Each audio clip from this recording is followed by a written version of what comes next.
Hi everyone, Fars here. So in today's video, what we're going to do is we're going to debunk the myth and stigma in regards to mental health care seeking. So I want to ask you something. Have you ever have this feeling where sometimes things can get a bit out of control and you just felt so vulnerable, you felt you're barely holding on, and you're actually just at the edge of just giving up. You actually think of getting help, but you're unsure of your decision.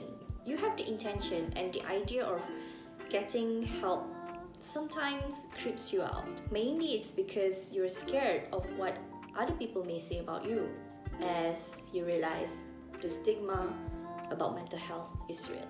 It was reported that this stigma about mental health was found to be the fourth barrier in help-seeking behavior. So today, what I'll be doing is I will share with you 3 myths or stigma about seeking mental health care. So the first stigma or the first myth is people with mental health illness, mental health concerns, or those who seek mental health care are weak and crazy. Actually, that is a big no-no. Seeking and accepting help is a sign of resilience and strength. I've actually seen people who struggle with their mental health, and actually they are amongst the strongest people that I've ever met. And guys, having mental health concern or having mental illness doesn't mean that you are crazy.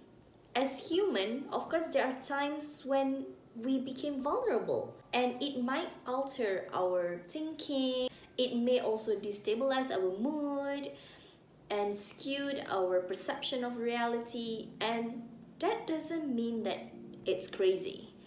It just shows that we are human, the same as any other person. So to just point that someone who has mental illness or has issues with their mental health are crazy, that is not true. So moving on to the second myth, people with mental health concern or those who seek mental health care have failed in dealing with their life problem. So it's saying that these people, they are a failure in their life. Okay, it's true that some people who are struggling with their mental health may act in a way that are unexpected or may seem different as compared to other people. But we need to remember that it is the illness, it is the issues, not the person who are behind this behavior. Actually, no one chooses to experience mental health illness or to struggle with their mental health. And the truth is, for these people, they do feel embarrassed, they do feel ashamed because of their behavior. Let's not add more negativity to that. And failing in life, it's actually not entirely a bad thing. Failure actually teaches a lot of things. Failure is a learning process. And to associate that failure with having mental illness, that is not fair. Not everyone chose to fail in their life, and everyone has a choice to make something out of it.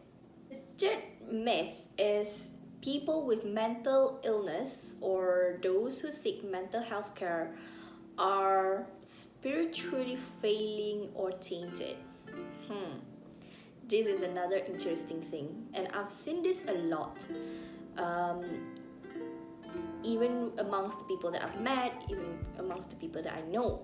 So again, mental health illness is not a character flaw. It's actually caused by a complex interplay between genetics, biological factor, psychological factor, social environment factor, and of course the spiritual factor. So when it comes to this, a holistic approach in managing our mental health is very, very important. And when I say holistic approach, that's why it is very important for an individual to seek professional help. For example, if it is something biological, then medication would help to manage the symptoms, hence you need to see a psychiatrist. And the best practice is also to include psychotherapy or counseling session plus any other self-care routine that can help your mental well-being.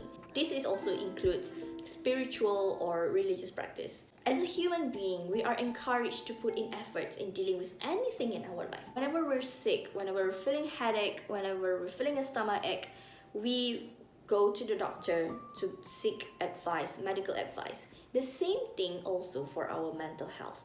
We seek the professional to advise us on what to do. What are the things that can help us to improve our mental well-being? So it doesn't mean that those who suffer from mental illness are those who are failing spiritually. No, they are not. There are people who are actually amongst the best people who practice their religion day and night, and it's just that there's the struggle. God tested them in such a way, and it doesn't mean that they don't practice their religion. So guys, those are the 3 myths that teacher and individuals help seeking behavior. I understand the situation is hard for some of us. Sometimes we just couldn't get or find the support that we need. Hence, we ended up giving in to our surrounding and culture. I don't blame you if you are scared and if you fear what others may think about you, because reality is the stigma is still there. But I want you to know that you don't have to suffer alone. I can relate this on a personal level. So I would like to invite everyone who's watching this video to practice empathy every day. Try our best to put ourselves in other people's shoes. Be someone's listening ear. And to start that, we need to love ourselves first. Love ourselves and love other people. Be kind to ourselves and be kind to other people. And hopefully, we can make this world a better place where everyone feel included, everyone feel belong to their surrounding. The change has to come from us. You cannot wait for change to happen, because if you wait for change to happen, then it won't happen. You should be the change. Seek help if you are struggling, and if you see someone who's struggling, be there for them. Provide the support to them. Advise them to seek professional help. Even if it is something least that we can do, that is still something. So thank you so much for watching this video. I hope it will be beneficial to all of you. And if you feel like this is helpful, do share around. And if you want to share or you want to comment on other myths that you encountered or how you overcome the stigma, please feel free to comment on the section below. Till then, inshallah, I'll see you again next time. Bye bye. Assalamualaikum.